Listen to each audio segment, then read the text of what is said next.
Mga kapuso, halos buong bansa ang patuloy na uulanin dahil sa pinagsamang epekto ng habagat at bagyong Karina na ngayon ay isa ng super typhoon ayon sa pinakahuling ulat mula sa Pag-asa.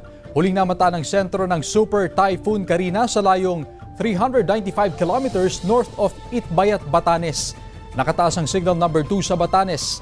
Signal number 1 naman sa Babuyan Islands, northern portion ng mainland Cagayan at northern portion ng Ilocos Norte. Inaasahan ngayong gabi o bukas ng umaga ay tatama ang bagyong Karina sa Taiwan bago tuluyang lumabas ng Philippine Area of Responsibility.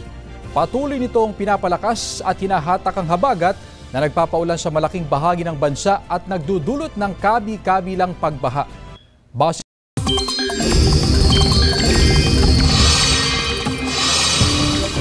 Mga kapuso, halos buong bansa ang patuloy na uulanin dahil sa pinagsamang epekto ng bagyong habagat at bagyong Karina na ngayon ay isa ng super typhoon ayon sa pinakahuling ulat mula sa Pag-asa. Huling namata ng sentro ng super typhoon Karina sa layong 395 kilometers north of Itbayat, Batanes. Signal number 2 sa Batanes. Signal number 2 sa Batanes.